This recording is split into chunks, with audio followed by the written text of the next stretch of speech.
Hey baby girl, what's wrong? You having trouble falling asleep again? I know sometimes you struggle with erasing thoughts. Would it help if I read to you a little bit? Hush, babe. Of course I don't mind. Come on, let me take care of you. Which book, huh? The one with those creepy fairy tales you like? Well, come on, you have to admit they're a little dark. Alright, but I got you, so get comfortable, okay?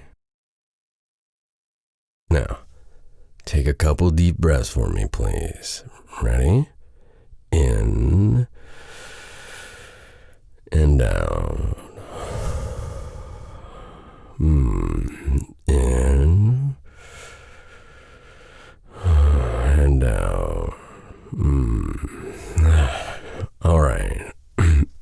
Are you ready? Here we go then. All right. The Trial of Henry the Werewolf. There was once upon a time a young man named Henry who lived all alone on the outskirts of a mist-covered village along the edge of a dark forest.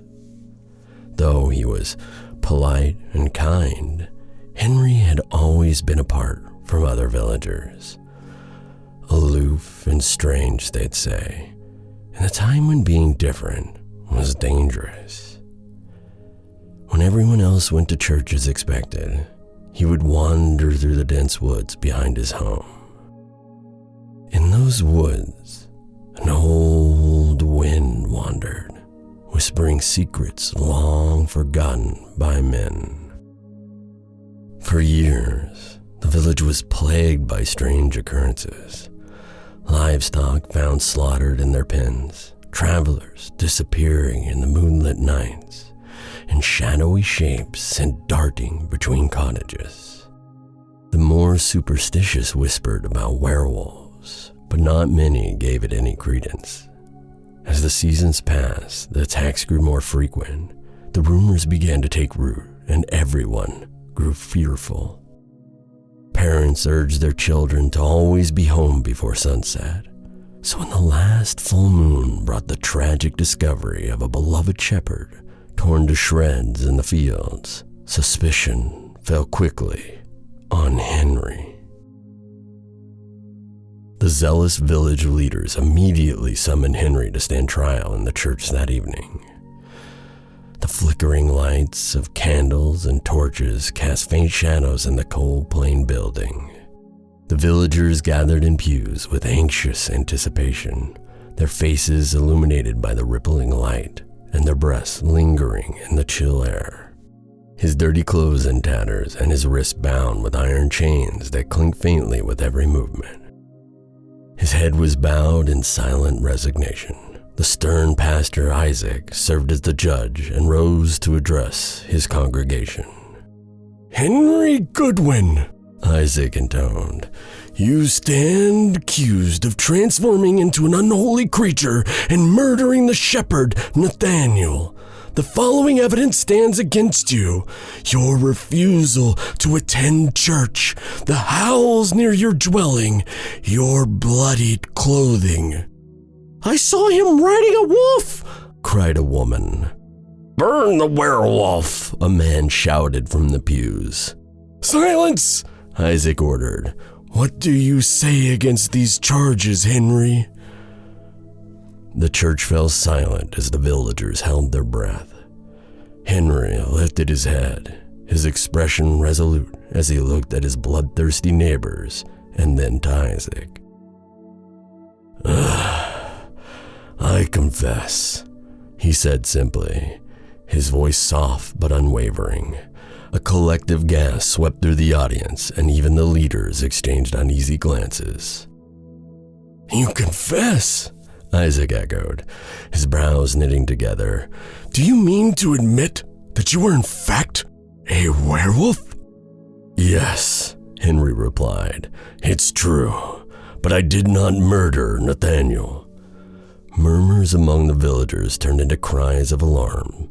Someone screamed, "Liar!" Mothers clutched their children tightly, and the men stood, ready for a violent action. Isaac raised a hand to still them. "At least, I don't remember. I didn't mean," Henry pleaded. "Explain yourself, Henry," Isaac commanded. "How did this come to pass? Were you born with this curse, or did you invite it upon yourself? If a witch has cursed you, denounce her now, and you will be spared." Isaac turned his accusing glare onto the villagers, who shrunk back. In the woods, the old wind stirred, heavy with dread in the blackened trees. Henry closed his eyes briefly, as if summoning the strength to tell his tale. When he spoke, his words carried the weight of a long-held secret. "I was not born with the curse, nor was it given to me by any soul here," he began. "It was given to me by a man I met in the woods on the eve of my 18th birthday. That night, I wandered into the forest, drawn by the whisper of the trees and the strange pull of the moon. I was a young and restless yearning for something beyond the quiet life of the village." The villagers listened in rapt silence, their fear mingling with morbid curiosity. "In the heart of the woods," Henry continued, "I encountered a man dressed all in black. His face was pale, and his eyes glowed like the stars. He called himself Samuel, though I have come to believe he was no mere man. Perhaps he was the devil himself. He spoke to me in a voice like the rustling of dead leaves. He told me he could grant me power, freedom, and strength beyond anything I had ever known. Foolishly, I accepted his offer without understanding the price." The villagers blanched and began mumbling prayers. Henry's voice faltered for a moment, but he pressed on. He placed his hand upon my chest, and I felt a searing pain, as if my very soul were being branded. When the pain subsided, he was gone, and I was alone. It wasn't until the next night that I realized what I had become." "And what did you become?" Isaac asked, though he already knew the answer.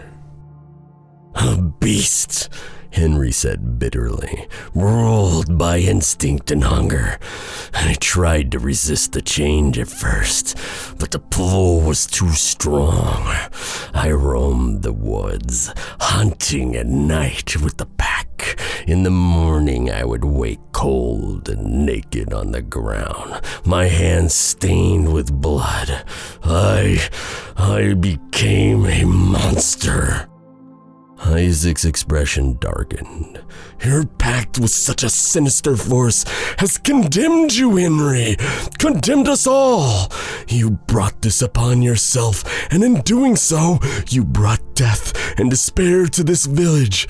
There is no absolution for one who consorts with the devil." The villagers began to chant. Their fear now turned to fury.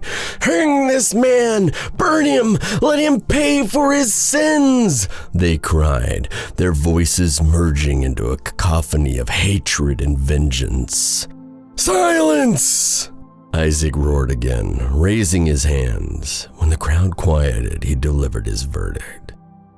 "Henry Goodwin, for the crime of making a pact with the devil and bringing this curse upon yourself and our village, you are sentenced to death by hanging. May your execution cleanse this village of the darkness you have wrought." Henry's shoulders sagged, but he did not protest. Whether or not he killed Nathaniel, there was nothing he could say to his defense. He was led to the large tree outside the square where a noose and a stool were already waiting. The sky above was a swirling mass of gray, and the wind howled like a mournful specter. The villagers gathered, their faces twisted with hatred. As Henry stepped onto the stool, the noose clenched around his neck, and he looked out to the crowd. His gaze settled on the children, their eyes wide and filled with fear and curiosity. "Beware the whispers of the woods," he said, his voice carrying above the wind. "Do not seek what lies beyond the trees, for it will cost you everything." Nathaniel's brother kicked the stool hard, and Henry's body fell. The rope creaked, and the villagers watched in somber silence as his lifeless form swayed in the old, cold wind. But as they turned away, a terrible sound washed over the crowd, a low, guttural growl that froze their blood.